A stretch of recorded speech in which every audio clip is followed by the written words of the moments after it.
Okay, perfect. So, welcome to our webinar entitled Tribunals for Access to Justice in Canada, the Good, the Bad, and the Ugly. My name is Annette Demers, and I'm a reference librarian at Windsor Law.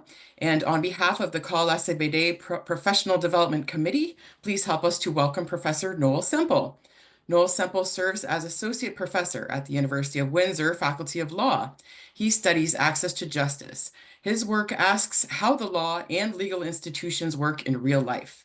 It also aspires to improve the ability of law and legal institutions to actually create justice. Empirical research and policy analysis are key tools in Noel's scholarship. In recent years, he has become interested in the potential of Canada's tribunals to chart a path toward better access to justice in civil disputes of all kinds, including those currently within the jurisdiction of courts. Noel teaches and writes in the fields of civil dispute resolution, legal ethics and professionalism, legal services regulation, and family law. He directs the Windsor Legal Practice Simulation, which is a week-long legal practice simulation in which all Windsor Law first-year law students participate. He has agreed to take your questions throughout the presentation, so please use the chat box for this. Welcome, Professor Semple. Thank you so much, Annette. I really appreciate the opportunity to speak to this group today. Law librarians have an absolutely unique perspective on access to justice and on the legal system. You know, understanding how it works from the top all the way up down to the bottom, and dealing with so many people who are trying to actually access justice and assert their rights. So I'm particularly excited about today's opportunity. I'm going to talk for less than 25 minutes, and I'm really hoping to get your perspectives on tribunals. And I know that the people in this room have worked with a broad variety of Canadian tribunals and worked with all sorts of Canadians who are seeking justice through the tribunals. What I'm going to present today is kind of the very early stages of a book project, but I'm really interested to ground this research and this project in the lived reality of people who are actually dealing with tribunals at that level. So very interested to get your perspectives at the end about tribunals you've dealt with and how they might be succeeding or perhaps be in need of some improvement. So I'll just share a few slides here.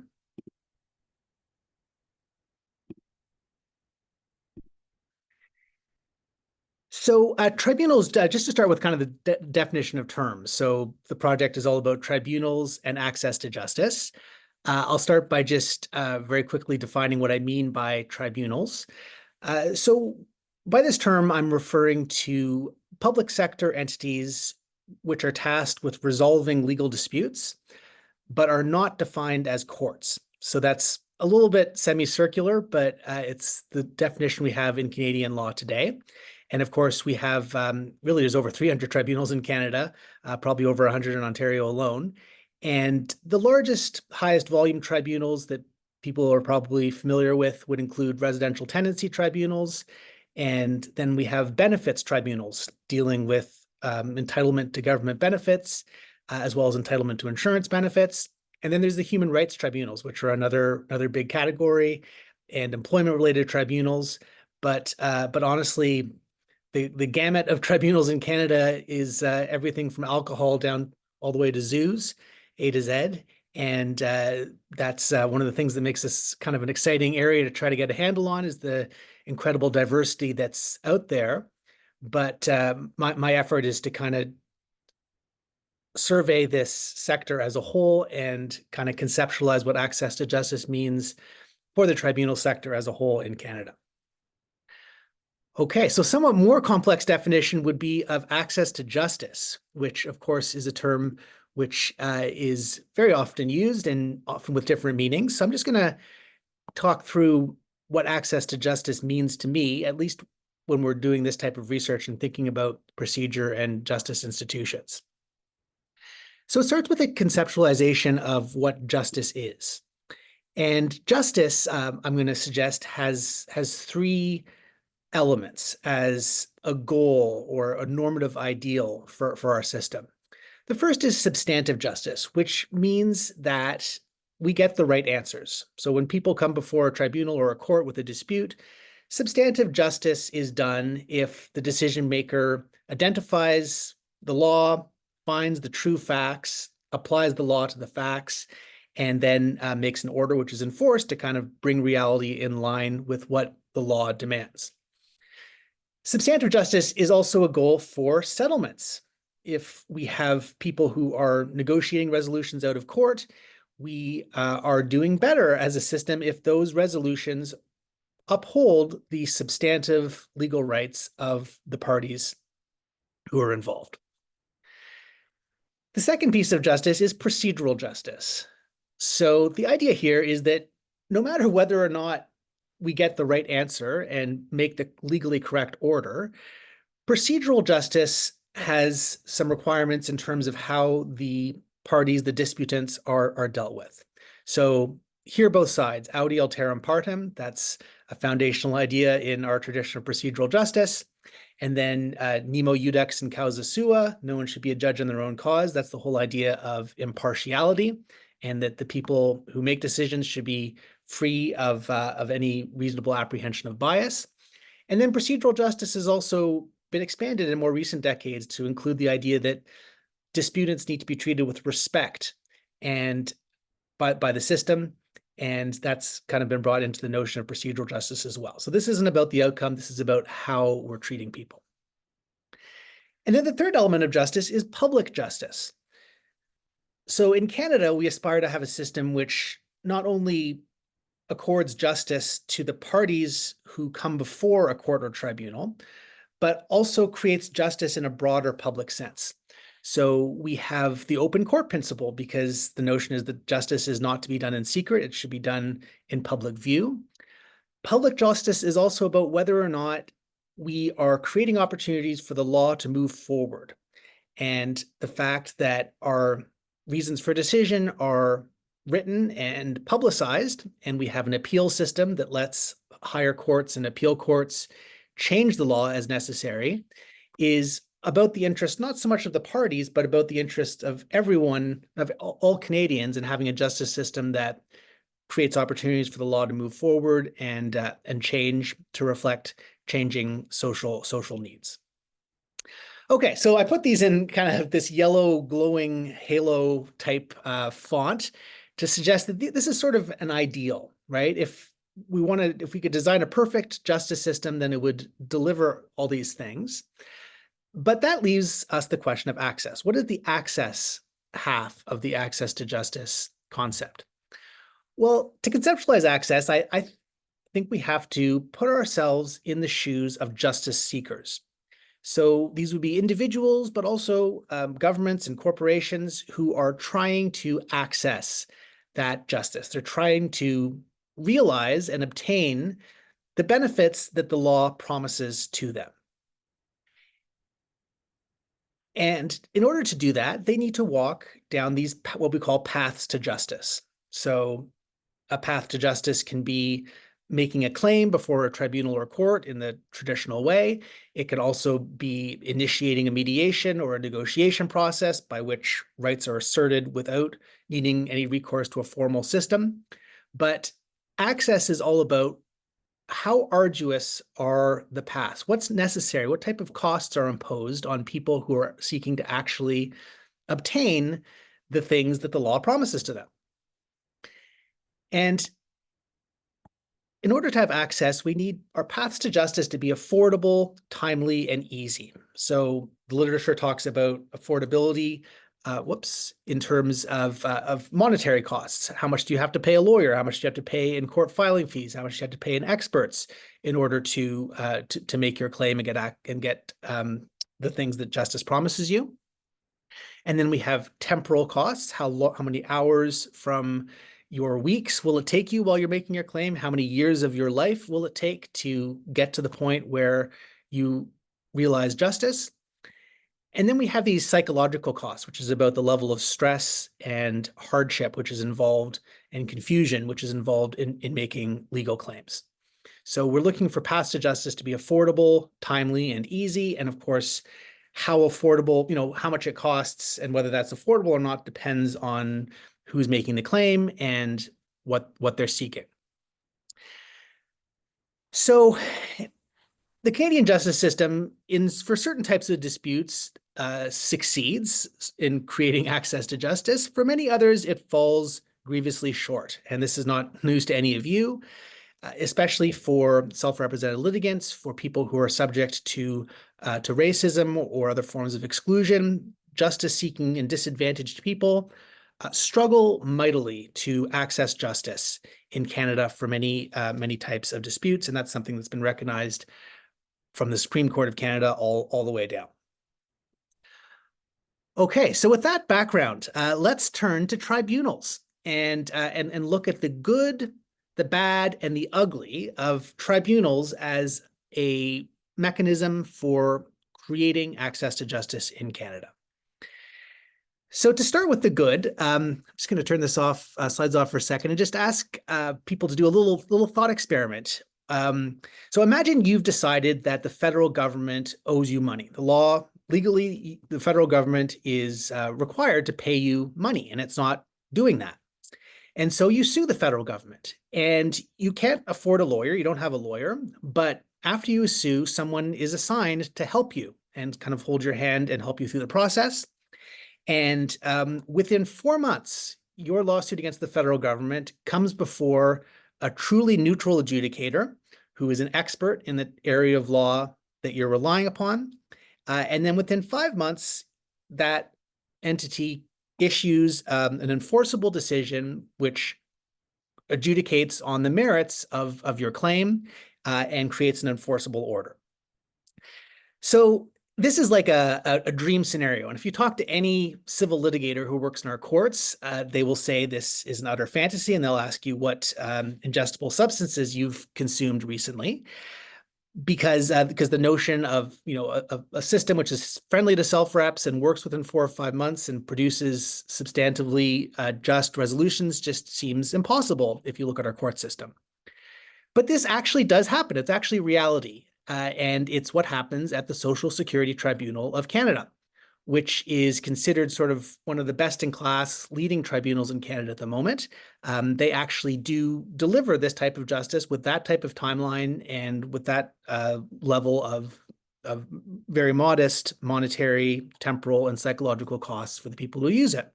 And their decisions are routinely upheld, and they seem to get it right. Now, of course, I raise this example not to slag our courts, because obviously the Social Security Tribunal is dealing with a relatively simple set of disputes within a narrow sphere. But I do raise it to illustrate the potential of tribunals, the good. And there's other tribunals which are just as effective. So the idea of producing very speedy, accurate, accessible justice is not just a fantasy, it's a reality which some of our tribunals deliver on a consistent basis.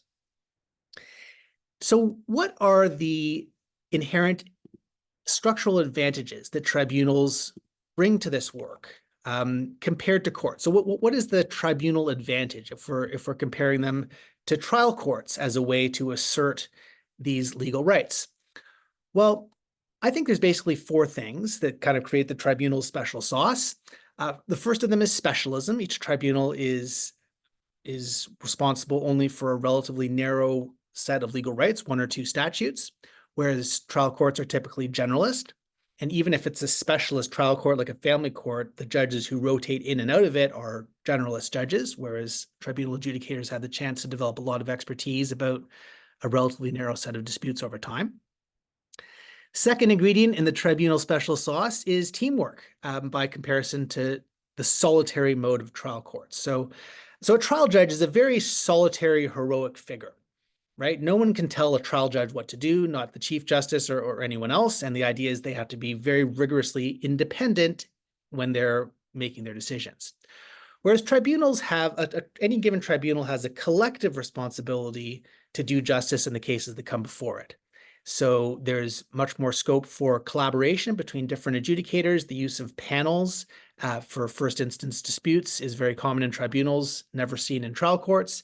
So there's more of an ethos of teamwork as opposed to solitary adjudication.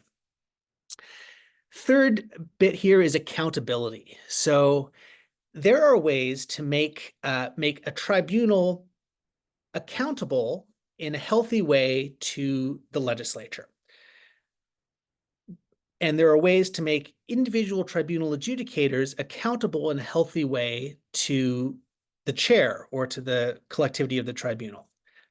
You can keep track of how long tribunal members take to release their reasons for decision. You can track what's the backlog in a given tribunal, and then the legislature can ask questions, or the attorney general can ask questions about, why is it taking you guys 6 months to release your decisions? You can't ask any of those questions about trial court judges, because the notion of judicial independence is so foundational in our Constitution that really makes it impossible for judges and courts to be held accountable in any sort of healthy or constructive way. So that's another part of the tribunal special sauce. Number 4 is this idea of designability, that a tribunal can be designed from scratch to excel in providing access to justice for a particular class of disputes and a particular class of disputants. So some tribunals, like the Capital Markets Tribunal or the CRTC, have represented parties. The parties have lawyers, and they are dealing with corporate regulatory issues. Those tribunals can be given a very adversarial court-like approach, and it works really well. By contrast, the BC Civil Resolution Tribunal or the Landlord and Tenant Board is going to have predominantly self-represented litigants and can be designed from scratch in order to excel in creating access to justice for those people. Courts, on the other hand, cannot be designed by the legislature or the civil service, because courts are rigorously independent, which means that they control all of their own. Not only do they have the independence to decide about individual cases, but they control all of their own processes, and no one can tell them what to do. Okay, so that's the good, and this kind of element of the tribunal special sauce does seem to succeed in many cases in generating a high level of access to justice for some tribunals in Canada and some tribunals at certain points in Canadian history. Okay, so what's the bad? What is making Clint sneer when he looks at the tribunals? Well, there's a tendency to judicialization, right? Tribunals have the capacity to be very different and to be designed and make use of that special sauce to deliver access to justice. But the prestige of judges and lawyers and common law reasoning is so strong that many tribunals end up being judicialized, which is to say they imitate traditional adversarial courtroom procedure, and they set themselves up as closely as possible to the court model, which tends to squander those potential advantages that come from the nature of tribunals. Second problem we have is role confusion. So there was this famous, or in tribunal circles, kind of notorious Supreme Court of Canada decision in 2001, I think it was, called Oceanport, where the Supreme Court of Canada said that the essential function of tribunals is to implement government policy. And tribunals are part of the executive branch of government, not judicial, and therefore, everything they do is about basically implementing the policy goals of the executive branch of government. And if tribunals are supposed to be are resolving disputes, they're doing so only as a means to the end of implementing government policy. So this is quite problematic, because it does not jive with the reality of tribunals' day-to-day work, which is resolving disputes in line with the law and trying to do so in an accessible way. And I've written recently about this idea that we need to be much clearer about differentiating tribunals, whose essential work is legal dispute resolution, from all the other agencies of government, which are there perhaps to implement policy or manage assets. But that confusion has really left a lot of people in the tribunal system and using the tribunal system kind of floundering. Third part of the bad is reasonable apprehension that some tribunals are partial to government. So if tribunals are going to create procedural and substantive justice, they need to be impartial. They don't necessarily need to be independent on the judicial model, but they do need to be impartial. If someone is coming before a benefits tribunal and alleging that this government has violated the law by not paying me my ODSP benefits. That person cannot have any reasonable apprehension that the people making that decision are doing the government's bidding or in a position where they have to suck up to government in order to keep their jobs. But unfortunately, that apprehension exists, and sometimes it's not unreasonable. And that mostly has to do with the way that tribunal members are selected and appointed to their terms, and then face the very real possibility of being de-appointed and removed from their positions on highly discretionary bases by cabinet or elected officials. And this is something which has been raised recently in British Columbia regarding the Civil Resolution Tribunal. And it's not just an issue when the government is a party. It's also an issue when, for example, insurance companies are repeat player parties, and perhaps the government has a political imperative to keep auto insurance premia low, and therefore they want to reduce the exposure of insurance companies to benefit payments. And at the same time, they have the right to kind of like pick and choose who's going to be the adjudicator and, remove an adjudicator on 6 months' notice if they don't like the decisions they're making. So that's a problem because that undermines the signal value of impartiality and creates this reasonable apprehension of a problem. Okay, coming now to the ugly. What is the ugly of tribunals and access to justice in Canada? Well, things have got pretty ugly in Ontario. Between 2018 and 2022, and really the problem continues to this day, there was a purge of tribunal adjudicators in Ontario. So the high volume tribunals we're talking about here, so the Landlord and Tenant Board, the Social Benefits Tribunal, Human Rights Tribunal of Ontario, and the Licensed Appeal Tribunal for auto insurance disputes, they lost over a third of their members, basically because anyone who'd been appointed by the previous government did not have their appointment renewed. So they were effectively let go, and there was no mechanism for hiring new competent people. And that led to really awful delays. And then once the delays started getting really bad, the tribunal started cutting a lot of corners on procedural justice in order to try to address the delays and backlogs. So the Human Rights Tribunal, for example, started dismissing a huge number of applications, human rights applicants, with these lawyers' letters. So you complain that I was the subject of discrimination at my workplace, and the Human Rights Code says you should be given an oral hearing before your matter is disposed of. You should, in a supportive environment where you, as a self-represented litigant, can explain your case, and then the panel will hear it and then they'll decide. That's what the code says. But what the tribunal started doing is just dismissing many, many disputes with these lawyers' letters that were almost impossible for these applicants, who of course were self-represented, to respond to.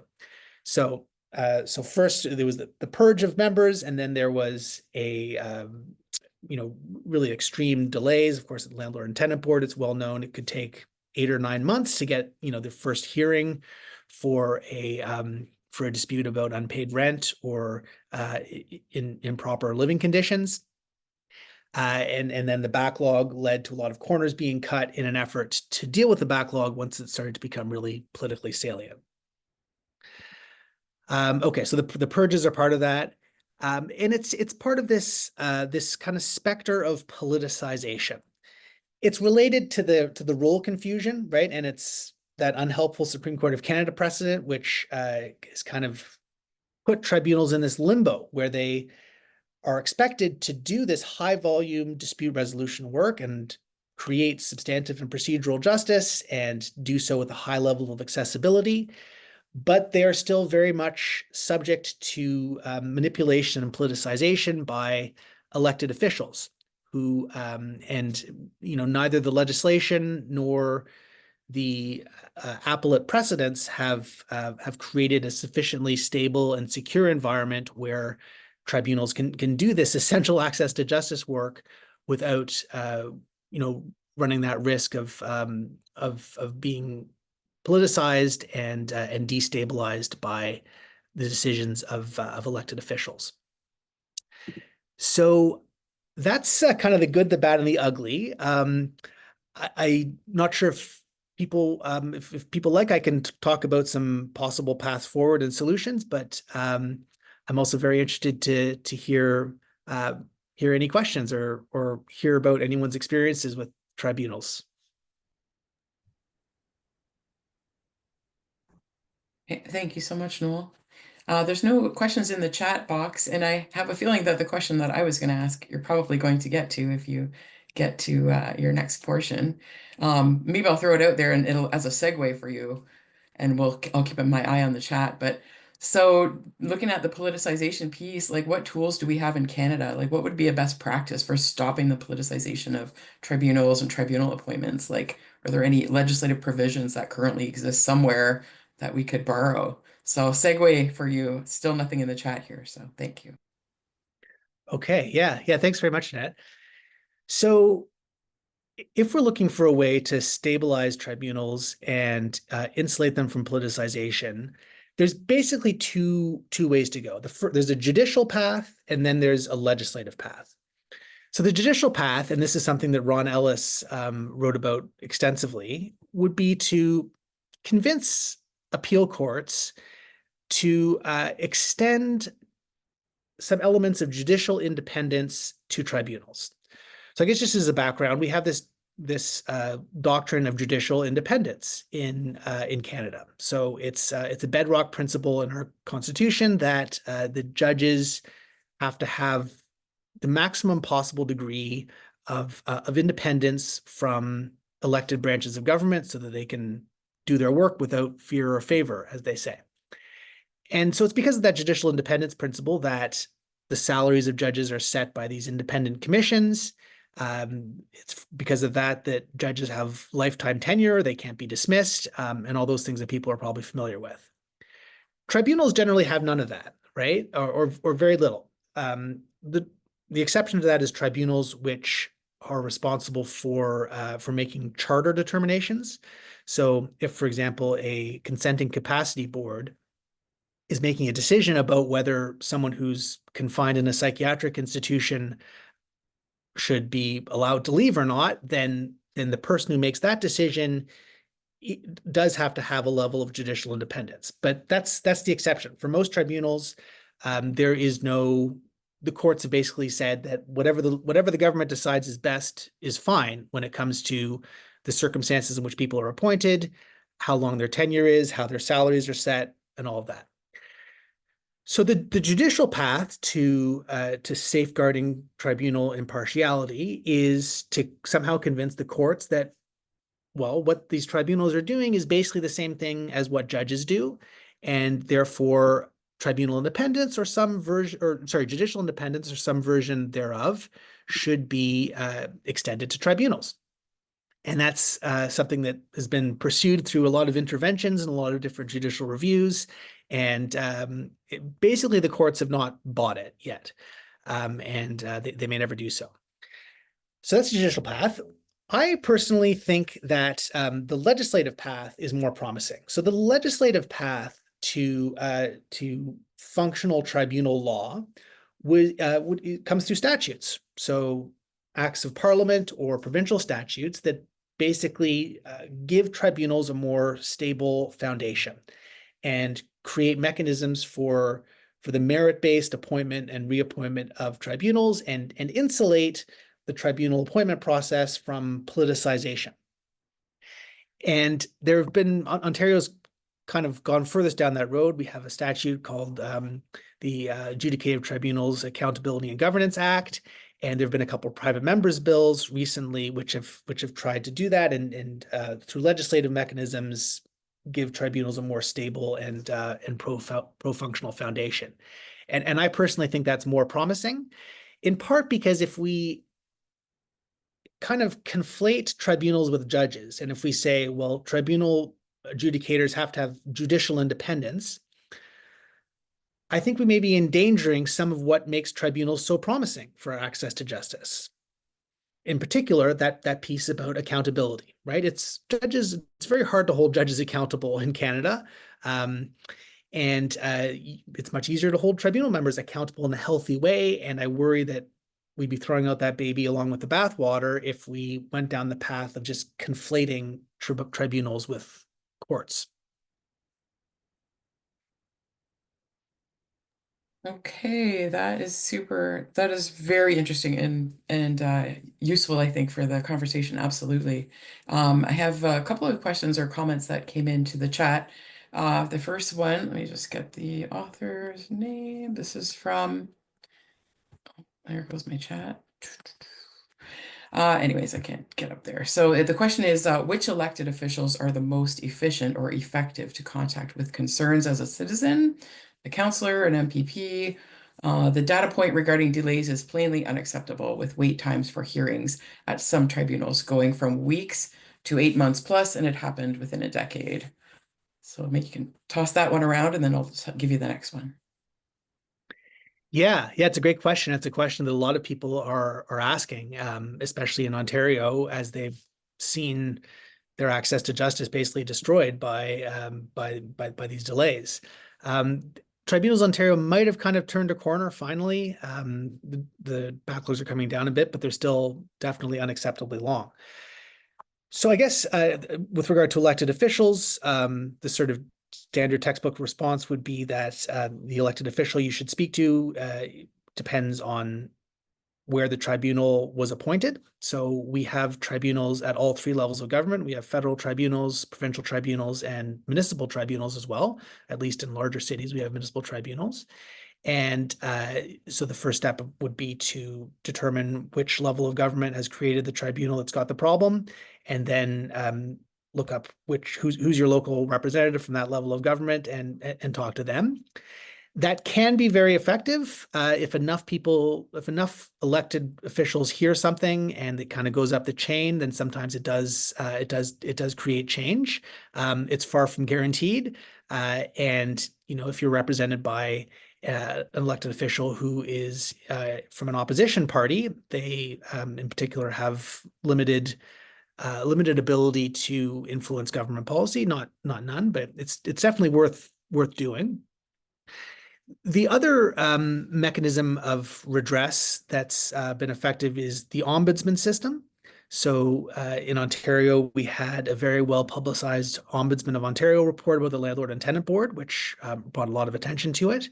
And ombudsman, they have a process of registering complaints, and it's meant to be very easy. It's not adversarial at all, and that can certainly create change. There's also auditor generals, who sometimes will, take account of these things. So these are all mechanisms of sort of external complaint if the goal is to call attention to a miscarriage of justice at a particular tribunal in general. If, on the other hand, the concern is more about what's happened in your case, or you think that there was that you were treated unjustly or the law was not followed, then it would be a matter of seeking judicial review or an appeal of a tribunal decision. And that's tough to do without legal counsel, but it is kind of a principle of legality in Canada that all tribunal decisions are there's always a mechanism for judicial review. They can't oust that, and in many cases, there's an appeal route which is written into the statute as well. Very good. Thank you. A comment from Jana McDonald. I wonder if part of the problem with tribunals becoming judicialized is confusion about rules of procedure. Legal professionals are familiar with rules of court, but have trouble knowing how to proceed under a particular tribunal. Are rules being standardized? Could individual tribunals' rules be easier to locate? Yeah. So that's a terrific question. The traditional thought about tribunals is that their procedural rules should not be codified, because there was an idea that tribunals are supposed to be more informal, and tribunal adjudicators are supposed to have more latitude to kind of fine-tune procedure based on what seems best. Since the Statutory Powers and Procedures Act, and increasingly over the past 20 years, the trend has been in the other direction, to have more codified rules and make it clear what people can expect. And I think most tribunals in Canada today would have their rules of procedure codified and available on their website. Although I'd be very interested to know if there's exceptions.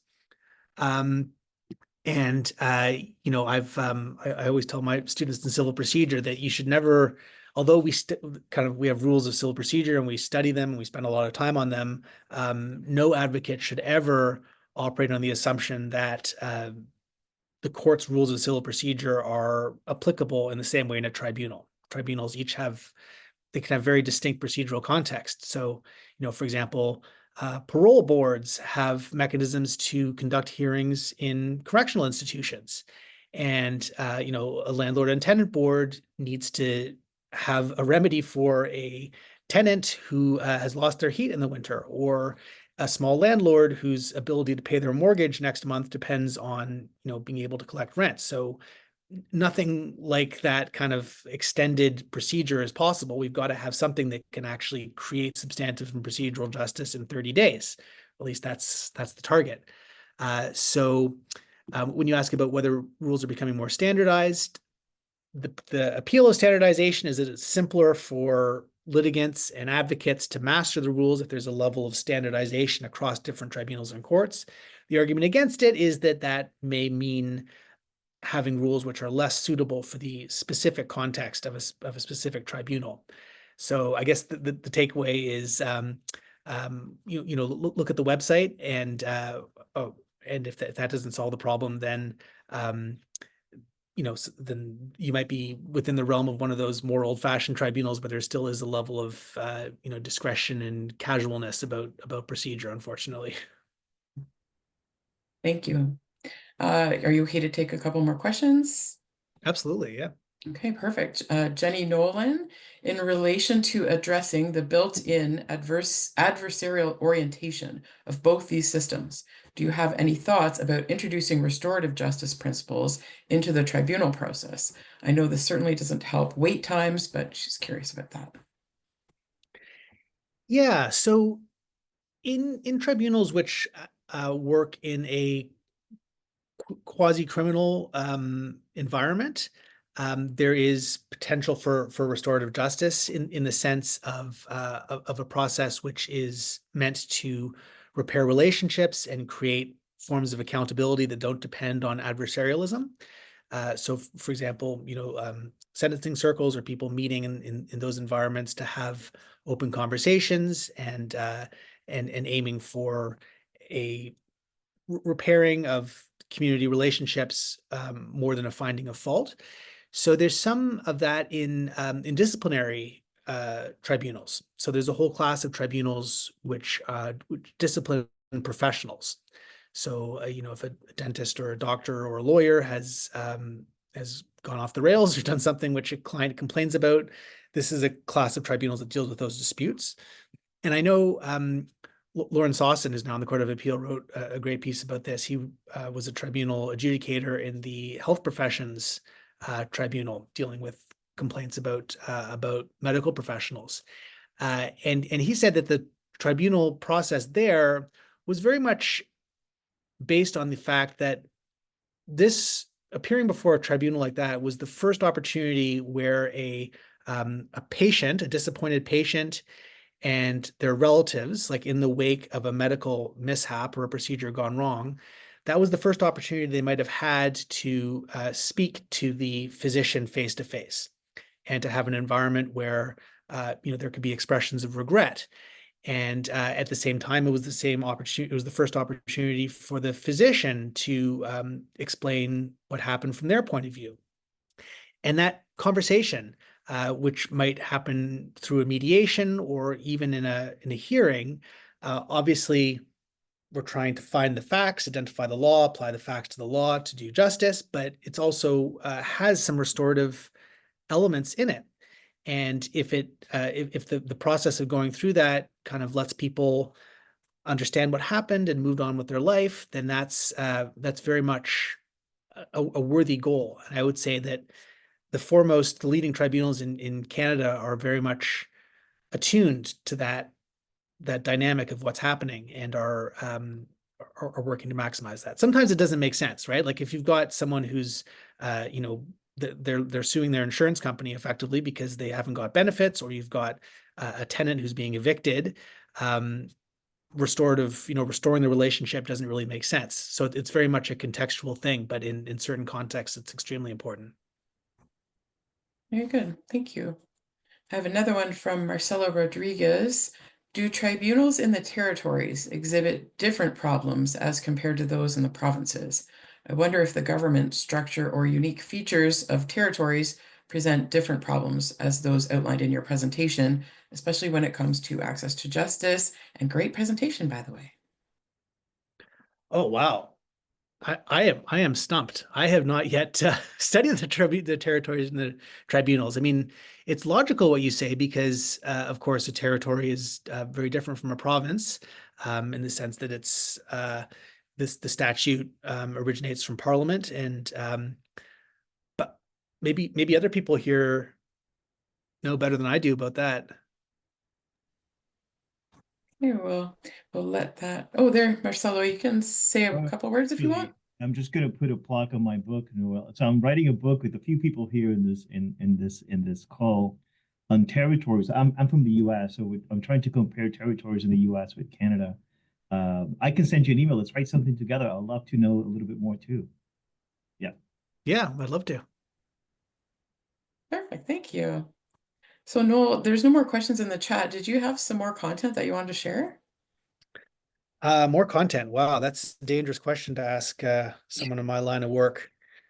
Um, I'd be getting into the B list material that might not be up to snuff. We'll leave it to your discretion. You had some good engagement there in the chats. What do you think? Yeah, I feel like someone told me once you should always say less and stop talking when at the first available opportunity. Oh, Matthew came in and saved the day. Matthew Olenek, in your work, do you discuss the risk of regulatory capture by private interests, i.e., over time, some tribunals arguably become incentivized to cater to powerful private litigants such as airlines, Canadian Transportation Agency, or land developers, Ontario Land Tribunal? Yeah, that's a really big one. The regulatory capture notion, where you set up a tribunal which is meant to impartially do justice and kind of constrain the exercise of social and economic power. But then it turns out that who's coming before that tribunal every day. It tends to be powerful repeat player constituencies, and they sometimes have a lot of incentives to try to create a sympathetic environment within the tribunal, which of course undermines the ability of the tribunal to do justice and be perceived to do so. One example of this that came up recently was with the License Appeal Tribunal in Ontario, which hears disputes about statutory accident benefits. So relatively minor, like non-catastrophic personal injuries arising from motor vehicle incidents where people allege that their insurance company is not paying the benefits it should. And there was an adjudicator who was a full-time employee of an insurance company. And then she took a job as an adjudicator at the Landlord License Appeal Tribunal. And within less than a year, she was hearing disputes, including a couple, at least one, that involved her former employer, right? So she'd been employed there cashing a check and then was hearing disputes about them. And whether that's capture, there wasn't any evidence that the insurance company was intentionally, positioning this person to hear them or anything like that. But it definitely was evidence that that maintaining impartiality is very challenging when you've got sophisticated, well-organized litigants on one side, and then on the other side you've got self-represented one-shotters, right? Who just kind of come and go. But the risk of capture is very real, I think, with disputes involving the government itself, right? So that basically, I've said this already, but if the government's appointing all the adjudicators and can appoint them for 6-month terms and then fire them basically whenever it pleases. And yet those people are expected to make impartial decisions about whether or not the government was wrong in a particular past instance, then that I think could definitely be described as capture. Excellent. We have a couple more comments in. First one is, can you share a reading list? The person would like to read some of the studies and the writers that you were mentioning. So we'll just put that. Yeah. Oops, sorry, I put that in the wrong one. I'll just put in the chat. Not that it's all about me by any means, but I will just put in the link to my page that's about it's got my recent pieces on tribunals. We as far as writers on Canadian tribunals, so Sewell Tompkinson, political scientist at Laval, I think, does terrific work. Ron Ellis, who passed away a couple years ago, was sort of the dean of the tribunal school. I'll mention Tribunal Watch. I think it's tribunalwatch.on.ca or .ca. So that's that's a group of retired,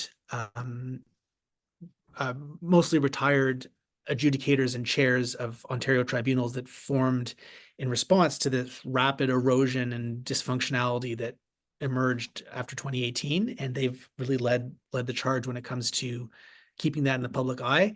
If you watch the Ontario provincial election debate, the fact that the landlord and tenant tribunal was mentioned, and there was a couple of questions about that, is really attributable to Tribunal Watch, kind of keeping that issue in the public eye. As far as other academics go, I feel like it's kind of understudied. Like most Canadian administrative law scholars are interested in judicial review. And I feel that there's not sufficient attention to the work of the tribunals itself, because it's one tribunal decision in 100 that is subject to judicial review. And really, if we're looking to create access to substantive, procedural, and public justice for individuals, the buck stops at the tribunal, right? Most times. So I think we really need to be getting it right. So I think it's a bit understudied. Very good. Thank you. A couple more questions here. Could you please say a bit about future developments, particularly if there are possible improvements? Anything you haven't mentioned so far? Yeah, so I am kind of like a glass half full person. So I do think there have been some important forms of progress, specifically with regard to this idea of differentiating tribunals from the rest of the administrative state. So 25 years ago, we tended to have a single administrative agency that would be given responsibility for everything to do with a particular area of life. So we had a human rights commission, which both created new rules about human rights and created public awareness about human rights, and also adjudicated disputes. And then we had the Law Society of Ontario, which created rules for lawyers and also heard disputes about whether a particular lawyer had violated them. So starting about 30 years ago, and this started first in Quebec and then it extended across the country, we started hiving off tribunals from other agencies. So now there's a Human Rights Tribunal and a Human Rights Commission. Unfortunately, the Human Rights Tribunal in Ontario has been kind of grievously undermined by this problem. But on the Law Society side, we now have a Law Society Tribunal, which is independent from the Law Society itself.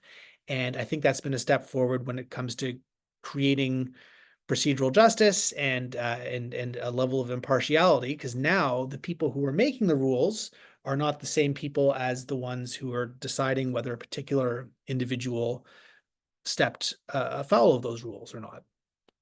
So that process still has some room to run. And really, I guess it's not super responsive to your question, because you asked about future developments, and that was more recent history than it is the future. There are some tribunals that are doing great things with technology. So with video conferencing. So the Civil Resolution Tribunal in BC is often considered another sort of best in class leader, and they use technology quite effectively. Another thing that the CRT has debuted is this idea of of a four-step dispute resolution process, where their idea is that every dispute, the first thing you should do is provide information to the parties. Make sure that they understand the law and what's going on to create an opportunity for people to resolve their dispute by themselves. And then the second thing you should do is facilitate negotiation. So the CRT, for example, on the website, they have form letters to deal with that are available to people who have condominium disputes, for example, where you can like create a form letter to write to your condo board and vice versa to kind of facilitate that negotiation. So information is phase one, negotiations phase two, then mediation. They mediate every dispute. They assign an expert to try to mediate it, and then adjudication is phase four. So that is an innovation. This idea that that every dispute we should sort of go through these steps and to maximize our ability to create substantive justice with a minimum of agony and time and expense for parties. And that's been sort of imitated in some other ways. The Social Security Tribunal, which I mentioned earlier, has these navigators where these are individuals who are paid by the Social Security Tribunal, so by the federal government indirectly, but they are available to help self-represented litigants understand the process and make their case. So they're almost doing lawyer work. They would say there's a difference, but the bottom line is that if you have a dispute and you want to challenge the government's decision about your CPP benefits, but you can't afford a lawyer, then there is some one-on-one customized help for you, which you don't have to pay for. So that's a pretty big breakthrough. And the other thing the Social Security Tribunal does, and so does the CRT in BC, is they're presumptively online. So there's a presumption that the hearings will be online, and 95% of them are, but there's also a right to an in-person hearing, which is very important for people who are not comfortable with technology or lack the data. In Ontario, by contrast, just about everything is forced to be online. So, there was a famous case involving a 76-year-old woman living in North Bay who had persistent bed bug problems in her unit, and all of her stuff had been destroyed by the fumigators, and she doesn't have a phone, and she doesn't have, she's not an internet person. She's 78. And there was no, despite all sorts of efforts, there was a complete refusal to have an in-person hearing for her. So it seems that like presumptively online, but with an opt-in right to in-person hearings does seem to be the pattern that works so far as we can tell. Wow, sounds like a great project for Tribunal Watch. Best practices for Yeah. tribunals in the future. So we have time for just, I think, one more question from Jenny Nolan. Can I be controversial and direct? Is there a movement to move lawyers out of the tribunal process? In workplace Newfoundland, I think that is, for example, where you might have union members supporting each other in appeal processes, but then facing off with employers who have hired consultants. Yeah, so there are tribunals which basically ban legal representation. So the Civil Resolution Tribunal in BC is one of them. For at least certain classes of dispute, you can have anyone you want helping you in the background, but lawyers cannot represent people. The individual themselves needs to speak. And it's a complicated issue. So the argument for that is that, if one side is going to be unrepresented because they can't afford a lawyer, does it create a structural disadvantage if the other side is allowed to be represented? The argument on the other side is that, well, there's an argument that having a right to counsel when your rights are at stake is sort of an inherent right that all of us have. There's also an argument which is sometimes raised that the presence of a lawyer, even if only on one side, can be of great assistance to the tribunal, because we lawyers have ethical obligations to present facts and to avoid deceiving the tribunal. And so having even one lawyer in the room increases the chance that the result will be substantively and procedurally just. And that may be true in certain contexts. But there's no doubt that, having to face off against a lawyer on the other side can create a very strong sense of injustice for the person dealing with that. I'm not prepared to take a position on, I'm not sure how that plays out. And I think how it would play out and the balance of those arguments would really depend on the context. But if we can create mechanisms that allow people to have the benefit of professional representation on both sides, then that may be the best of both worlds. And so that, involves things like that navigator model of this SST, or paralegal practice, because paralegals are more financially affordable to more people, or of course legal aid. And with the most serious disputes where someone's right to liberty, for example, is at risk because they're at risk of being deported or confined in a psychiatric institution, then I think there's simply no alternative but to have the state provide counsel through legal aid for those who can't afford it. Well, very good. Thank you so much, Noel. This has been very interesting, very pertinent for most of us around the table, both in our professional lives and some of us in our personal lives. I just want to say on behalf of Kim Clark and Sierra Ward, who are co-chairs of our Call ACBD Professional Development Committee, and all attendees, thank you so much for taking the time to meet with us today, Professor Semple. In particular, thank you so much for all of your hard work and advocacy in this crucial area of law, which is so important for so many people. Thank you so much. And I just wanted to let everyone know that the session was recorded so that everyone who signed up should be receiving the link later this week. Thank you so much, Professor Semple, and thank you for attending, everyone. Thanks, everyone. Great to see you.